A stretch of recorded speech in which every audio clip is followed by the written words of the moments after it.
Halo Sobat Nime, push lagi yuk Martial Peak pertualangan si Yangkai. Langsung aja kita gaskan. Mereview sedikit dari part sebelumnya setelah Yangkai mengkonfirmasi kalau gadis Yan yang ini adalah seorang Grandmaster artifak yang cukup lihai. Yangkai membuat sebuah perjanjian dengan gadis imut ini. Yangkai akan memberikan salah satu artifak miliknya kepada gadis cantik ini. Dan sebagai gantinya, gadis ini harus membayarnya dengan jasa yang ia tukarkan, setara dengan 1000 sains kristal untuk setiap artifak yang ia buat. Dan jika ia tidak sanggup membayarnya, gadis mungil ini ia harus membayar dengan tubuhnya yang duhai. Dalam arti lain, waduh. Di sini gadis Yan pun juga tahu kalau Yangkai sepertinya hanya bergurau. Ia juga bertanya kepada Yangkai. Dengan kesepakatan yang seperti ini, Yangkai harus memiliki banyak sumber daya agar ia dapat membayar utangnya. Apakah kau memiliki cukup bahan agar aku dapat terus membuat artifak? Karena ini untuk membayar hutangku dan kau juga harus menyiapkan bahan-bahannya agar aku bisa terus melanjutkannya, dan jika tidak bagaimana mungkin? Bagaimana bisa aku membeli kebebasanku? Ujar gadis itu dengan penuh harap. Oh, kalau soal itu kau tidak perlu khawatir karena di sini celing Yangkai pun ia mengeluarkan semua benda-benda bahan utama dalam pembuatan artifak. Dan tentu saja itu membuat gadis Yan ini cukup syok, matanya lalu terbelalak. Ya, gadis ini cukup syok ketika ia melihat semua stok barang berharga milik Yangkai. Dan tentu saja melihat itu semua membuat gadis Yan ini pun langsung ia menuliskan semua bahan-bahan yang dibutuhkan untuk dapat membuat artifak. Belikan aku semua bahan-bahan yang ada di daftar ini. Aku harus beristirahat sejenak sebelum memulainya lagi, ujar gadis itu dengan antusiasnya. Tapi sebelum Yangkai pergi membeli bahan-bahan itu, di sini gadis Yan juga meminta kepada Yangkai untuk dapat membiarkan dirinya berlatih, beristirahat di dalam ruang latihan milik Yangkai sebagai tempat istirahatnya. Karena memang di tempat itu energi dunia lebih berlimpah. Ya, di sini Yangkai pun tidak keberatan selama gadis itu tidak menyentuh bendera ragil miliknya itu. Dan setelahnya Yangkai pun pergi berkeliling kota untuk membeli semua bahan-bahan yang memang ia butuhkan. Hingga di satu momen Yangkai pun yang sedang tawar-menawar dengan seorang pedagang, ia dihampiri oleh Pak Tua yang ternotis ketika ia melihat Yangkai akan membeli banyak biji-bijian. Di sini penjaga toko juga berujar kalau orang tua ini adalah pengawas dari perusahaan dagang yang ada di toko ini yang bernama Kian Tong. Dan untuk Yangkai, doi juga tahu kalau Pak Tua ini ada di ranah Origin Return. Adik kecil, kami juga membeli artifak. Jika ada artifak yang mau kau jual, kau bisa duduk untuk dapat membahasnya dengan harga yang cukup sesuai, ujar Pak Tua ini. Hei, mendengar itu membuat Yangkai pun cukup heran lah. Kenapa kau berpikir ada artifak yang ingin aku jual? Tanya dari Yangkai. Tapi ya karena memang Yangkai memiliki artifak yang setidaknya laku untuk dijual, kini Yangkai pun pergi bersama Pak Tua itu ke suatu tempat. Dan mereka kini yang berjalan akhirnya tiba di suatu tempat khusus. Ruangan khusus yang dibuat dengan tujuan untuk transaksi. Bahkan kesadaran ilahi aja tidak dapat menembus tempat ini, ujar Pak Tua itu. Mendengar itu membuat Yangkai pun berujar, bukankah itu artinya ini akan cukup berbahaya? Karena jika kau ingin menyerangku, maka tidak akan ada yang sadar. Tidak ada seorang pun yang dapat menolong diriku, ujar Yangkai. Adik kecil, kau pasti bercanda. Di luar sana banyak sekali para pelanggan yang tidak mau ada orang yang tahu, ada orang yang melihat ketika mereka menjual benda yang mereka miliki. Dan kami hanya ingin membuat mereka puas, ujar Pak Tua itu. Oh baiklah, dan kini Yangkai pun mengeluarkan sesuatu dari cincin dimensinya. Plak! Yangkai pun ia mengeluarkan semua artifak miliknya. Dan begitu diperiksa oleh Pak Tua ini, doi berujar kalau ia tidak ahli dalam membuat artifak. Tapi ia melihat kalau benda ini memiliki kualitas tertinggi yang ada di tingkatan mereka. Dan benda ini dibuat oleh seorang seniman yang sama. Dan ketika Pak Tua ini bertanya berapa Yangkai akan menjualnya, di sini Yangkai pun juga tidak tahu. Ia tidak tahu ia mau jual berapa. Dan ia meminta agar Pak Tua itulah yang menentukan harganya. Mendengar itu membuat Pak Tua ini pun berpikir, nih bocah, apakah ia tidak takut kalau ditipu? Baiklah. 2 benda ini ada di ranah Saiyan King tingkat rendah dan 1 berada di Saiyan King tingkat menengah. Maka dari itu aku bersedia membayarnya sekitar 6.000 dan juga 8.000 kristal. Tapi di sini Yangkai yang mendengar itu, Yangkai pun sedikit tidak puas dengan harga yang ditawarkan oleh Pak Tua itu. Maka dari itu, di sini Yang Kai meminta diskon tambahan, yaitu dengan meminta agar biji-biji yang ia beli itu dimasukkan ke dalam kesepakatan jual beli artefak ini. Ya, walaupun ini sedikit merugikan bagi pihak Pak Tua itu, tapi demi menjalin hubungan yang baik dengan Yang Kai, di sini Pak Tua itu pun setuju, bersedia membayarnya. Dan pada akhirnya mereka pun deal. Dan kepergian Yang Kai dari tempat ini sempat membuat penjaga toko ini berujar kalau mereka ini merugi karena mereka tidak bisa mendapatkan untung yang banyak dari transaksi ini. Tapi di sini Pak Tua ini pun tidak mempermasalahkannya. Bahkan ia meminta kepada penjaga toko untuk memperlakukan Yang Kai dengan sangat berhati-hati. Dan setelahnya di tempat lain kini Pak Tua itu pun 3 artefak ranah Saiyan King. Benda-benda ini dibuat oleh seorang master artefak yang ada di tingkatan origin, ujar Pak Tua ini. Yo, Pak Tua ini adalah seorang grandmaster yang ada di ranah origin juga dalam hal pembuatan artefak. Pak Tua ini juga kagum dengan grandmaster yang telah membuat artefak ini, karena memang hasil karyanya sungguh sangat luar biasa. Dan Pak Tua ini juga sadar kalau benda-benda ini, artefak ini dibuat dari bahan yang berasal dari monster tingkat 8, yang artinya memiliki kemampuan untuk membunuh monster tingkat 8. Itu telah membuktikan kalau orang itu tidaklah lemah. Aku juga sudah terlalu tua, kau harus menunjukkan ketulusan kita kepada bocah itu, ujar Pak Tua ini. Sedangkan untuk Yang Kai ketika ia kembali ke gua miliknya, ia mendapatkan gadis Yan yang sedang terbaring seperti ini. Yang membuat Yang Kai pun berujar, hilih, bocah ini mirip dengan gaya tidurnya Bin Luo. Ya, jika kalian lupa siapa Bin Luo, ya, ia adalah gadis montok atau super duper montok. Pengawalnya dari Ratu Iblis Laba-Laba itu loh. Ada tuh di playlist lah, lihat aja. Oke, lanjut. Melihat gadis Yan yang telah tertidur, lantas di sini Yang Kai pun memutuskan untuk keluar gua dan ia juga membakar ikan di tepi sungai yang membuat kini bocah Yan pun yang mencium aroma lezat itu membuatnya muncul. Ia muncul menghampiri Yang Kai. Doi datang ke tempat ini karena ia ingin ikut-ikutan loot ikan bakar milik Yang Kai. Dan di sela-sela itu juga Yang Kai pun juga bertanya apakah sungguh bocah ini adalah grandmaster yang dapat membuat artefak yang ada di tingkatan origin? Jika iya, kenapa ia tidak bergabung aja dengan serikat besar? Ya, aku adalah grandmaster itu, tapi aku juga tidak menyukainya, tidak menyukai bergabung dengan serikat besar. Karena mereka selalu aja sibuk dengan masalah internal mereka. Karena memang aku hanya ingin fokus dalam membuat artefak. Iya, melihat gadis Yan yang menikmati ikan bakar, di sini Yang Kai pun hanya dapat tersenyum. Tapi di sela-sela itu juga Yang Kai pun bertanya, berapa kristal yang kau miliki? Ada 2000, apakah kau berniat mengambilnya? Tanya gadis ini. Tidak, ini ambillah. Mendapatkan hadiah dari Yang Kai membuat gadis ini berujar. Apaan ini? Oh, ini adalah pil haram tingkat Saiyan King. Gunakanlah. Jika kau kehabisan, bilang aja kepada diriku. Aku masih memiliki sangat banyak, ujar Yang Kai dengan santuinya. Merasakan Yang Kai memiliki banyak sekali harta, kristal kualitas tinggi dan juga pil-pil haram serta bahan-bahan monster yang ada di tingkatan tinggi, membuat gadis hijau ini bertanya, siapakah Yang Kai ini yang sebenarnya? Oh, aku hanyalah seorang bocah biasa yang mencoba menapak tinggi puncak dari seni bela diri. Dan setelahnya kini mereka pun fokus ke dalam kegiatannya masing-masing. Dan ternyata waktu tanpa terasa telah berjalan cukup lama dan ternyata mereka telah berada di tempat ini selama setengah tahun. Ya, Yang Kai berada di tempat ini selama setengah tahun. Di sini Yang Kai pun juga merasakan kalau sepertinya sudah saatnya ia menembus ke ranah Saiyan King. Saat ini juga Yang Kai pun yang di sini ia mencoba untuk melihat perkembangan dari darah emas miliknya. Karena memang sebelumnya Yang Kai berhasil menggunakan setetes darah emas untuk dapat membuat tombak gila yang cukup mematikan. Dan kali ini Yang Kai pun ingin menggunakan darah emasnya untuk dapat melihat pemandangan yang ada di sekitarannya. Bahkan di sini Yang Kai menggunakan darah emas itu sebagai mata yang dapat terbang kemanapun yang ia mau, termasuk keluar angkasa melihat batu-batuan asteroid. Dan setelahnya Yang Kai pun kini pergi menemui gadis Yan kembali. Dan kali ini gadis Yan berhasil membuat berbagai macam artefak selama 2 bulan terakhir. Dan merasa telah waktunya, kini Yang Kai pun tanpa ragu sedikit pun yang mengeluarkan harta miliknya, yaitu bagian tubuh dari kala jengking monster. Dan tentu saja melihat itu semua membuat gadis Yan ini cukup terkejut. Ia bertanya apakah Yang Kai bersedia memberikan benda ini kepada dirinya untuk dapat dibuat menjadi artefak.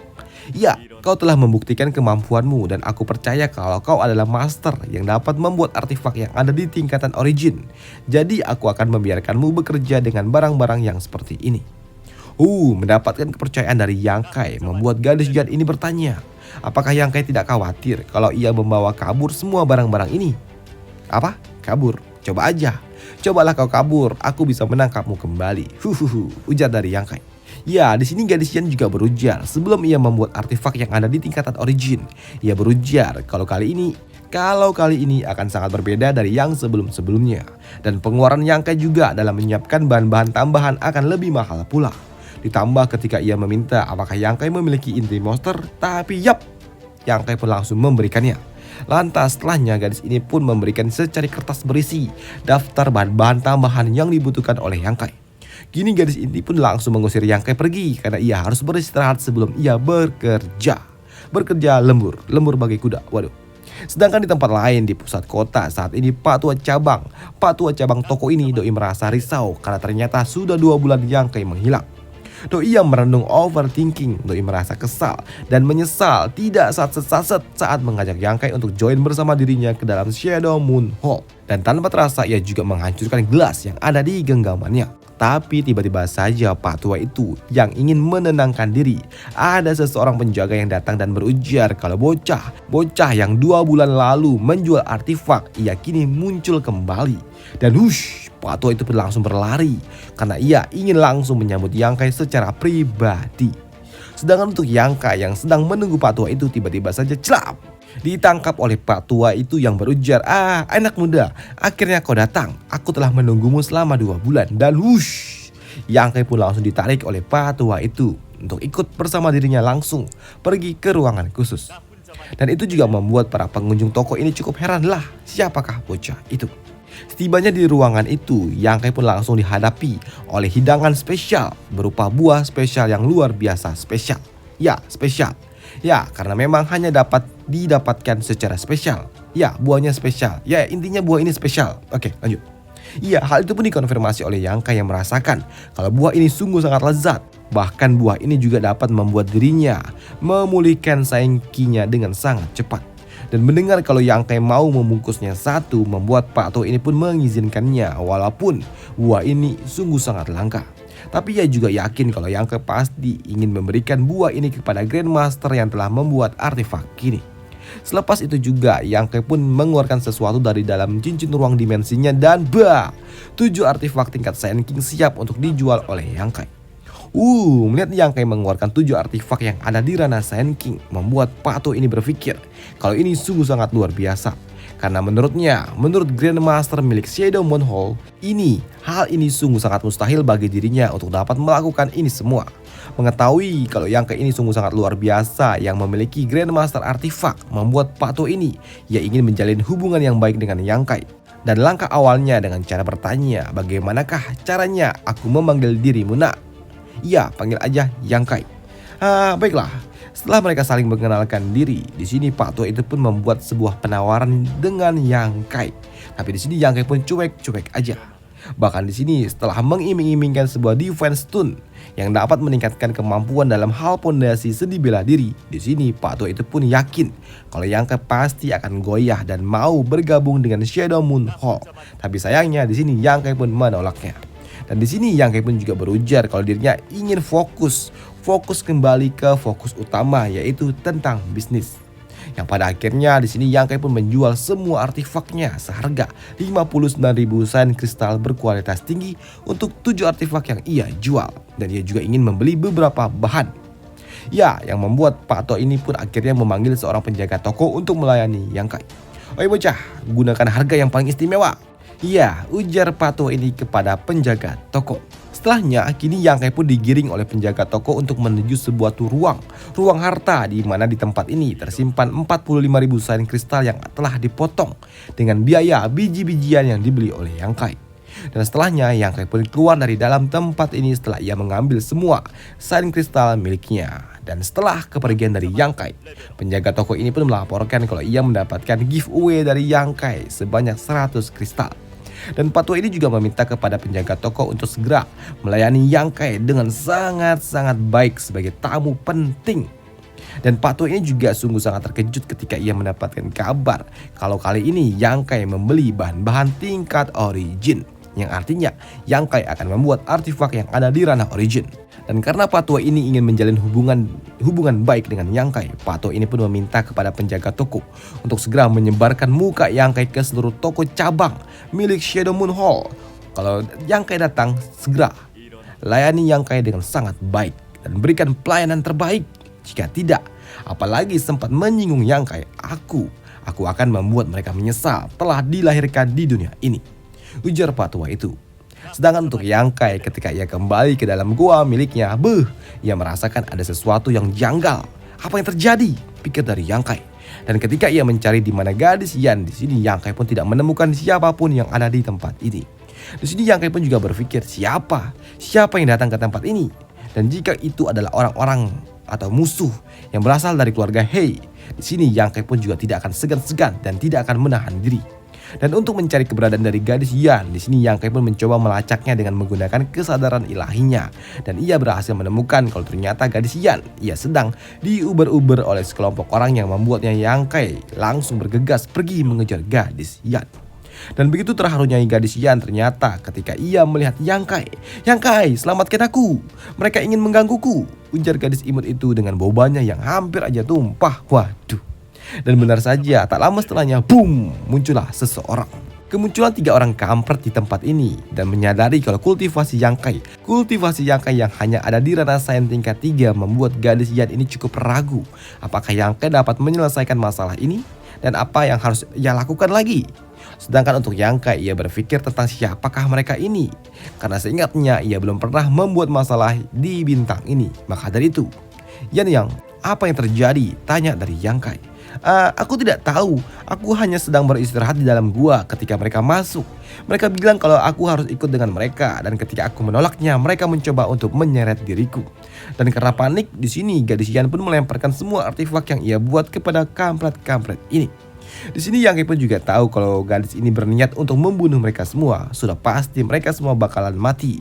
Karena di sini walaupun kultivasi gadis ini cukup lemah, tapi senjata-senjata artefak tingkat tinggi yang dimilikinya sudah cukup untuk dapat membunuh para sampah-sampah ini. Tapi melihat para kampret ini yang terus-terusan mengejar gadis Yan, sepertinya ini bukanlah masalah sepele. Dan sepertinya mereka tertarik untuk membawa gadis Yan pergi untuk mengincar kemampuan artefaknya, atau memang tertarik dengan tubuh bohai gadis ini. Dan untuk para kampret-kampret ini yang mengetahui kalau kultivasi Yang Kai hanya ada di ranah sains tingkat 3, membuat mereka semua pun meremehkan Yang Kai dan meminta agar Yang Kai pergi dari tempat ini. Bahkan ia juga dengan sangat songongnya mengatakan kalau ia adalah Shu Tianzi ketika ia tahu kalau Yang Kai ini berasal dari keluarga Hei. Tapi melihat Yang Kai yang bengong dan gak bereaksi membuatnya kesal. Lah, hei, apakah kau tidak tahu siapa aku? Hei, memangnya siapa kau? Tanya dari Yang Kai. Dan kenapa aku harus mengenali dirimu? Mendengar apa yang dikatakan oleh Yang Kai membuat bocah kampret ini tertawa. Dan ternyata memang sesuai dengan tebakan Yang Kai kalau ternyata kampret ini memang mengincar artefak milik gadis Yan dan juga bobanya yang hampir aja tumpah itu. Sedangkan untuk gadis Yan, ia juga takut. Ia menyarankan agar Yang Kai segera kabur dari tempat ini aja. Tapi untuk Yang Kai, hilih kintil. Kalau yang kayak gini mah easy deh, ujar dari Yang Kai. Diremehkan oleh Yang Kai membuat si kampret ini tertawa. Dan ia meminta kepada bawahannya untuk segera menghajar Yang Kai. Dan benar saja, dengan sekali boom, serangan yang dilepaskan oleh Yang Kai, serangan api yang diberikan oleh Yang Kai ini. Di sini, kampret Shue ini, yang merasa kalau ini hanyalah hal sepele. Karena di sini ia menggunakan ki-nya untuk membuat sebuah barrier air untuk dapat menahan serangan dari Yang Kai. Karena memang mengingat kini Yang Kai menggunakan teknik api. Tapi di sini siapa yang menduga kalau ternyata api milik Yang Kai dapat melahap kekuatan atau barrier air yang dibuat oleh si kampret itu, dan boom, mati. Ya, si kampret itu pun mati hanya dengan sekali serangan kecil dari Yang Kai, yang membuat kepanikan pun terjadi di kelompok para kampret itu. Sial, mustahil. Kau hanya ada di ranah sains tingkat 3 dan bagaimana bisa kau membunuh orang yang ada di ranah sains king hanya dengan satu serangan? Ini gila. Dan melihat salah satu pegawainya atau pengawalnya mati mengenaskan, membuat kampret ini meminta kepada bawahannya yang lain untuk segera kembali menyerang Yang Kai. Jika tidak, para pengawalnya ini pasti akan dihajar oleh si kampret ini. Tapi melihat bawahannya yang pada diam aja membuat kampret ini tambah kesal. Oi, kenapa kalian semua diam aja? Cepat bunuh bocah itu. Tuan muda, kita tidak boleh bertindak gegabah. Tapi atas desakan dari tuan mudanya atau si kampret ini, kini membuat para pengawal ini, para bawahannya ini mau tidak mau ia harus mulai menyerang Yang Kai dengan cara melepaskan suatu serangan ke arah Yang Kai. Mulai dari benang emas hingga ilusi harimau api. Tapi boom, semuanya itu pun hancur hanya dengan api milik Yang Kai. Bahkan di sini Yang Kai pun langsung melakukan counter dari depan ke arah para kampret itu dan boom, tinju Yang Kai pun mendarat tepat menghantam salah satu kampret. Bahkan salah satu kampret lainnya pun yang mencoba untuk menyerang gadis yang tangannya pun langsung wush, putus dihantam oleh Yang Kai. Dan serangan membabi buta dari Yang Kai membuat para kampret itu pun sungguh sangat menyedihkan. Dan dar, terbakarlah bocah itu diledakkan oleh Yang Kai. Melihat kengerian yang diberikan oleh Yang Kai membuat kini kampret-kampret lainnya yang masih selamat mereka mencoba untuk melarikan diri. Tapi di sini Yang Kai pun yang melihat itu, doi pun santuy aja, bahkan ia tidak mengejarnya. Tapi di sini dengan kesadaran ilahinya aja, dar, Yang Kai yang meledakkan si kampret itu yang ada di udara. Tapi beruntung di sini para kampret itu pun menggunakan artefak pelindung tingkat tinggi yang berhasil menahan serangan dari Yang Kai. Tapi begitu Yang Kai ingin kembali menyerang, di sini lengan bajunya pun ternyata ada yang menarik. Dan ternyata yang melakukan hal itu adalah gadis Yan. Di sini gadis Yan pun menarik lengan baju Yang Kai, menarik dengan ekspresi yang cukup menakutkan yang membuat Yang Kai pun bertanya, Yang, kau kenapa? Gadis itu pun harus muntah. Ya, doi muntah yang membuat Yang Kai pun bertanya, apakah kau terkena serangan mereka? Tidak, orang itu mati terpanggang dan pingsan. Dan selesailah alur cerita dari Martial Peak di sini, dan sampai jumpa di video selanjutnya dan sampai jumpa, bye.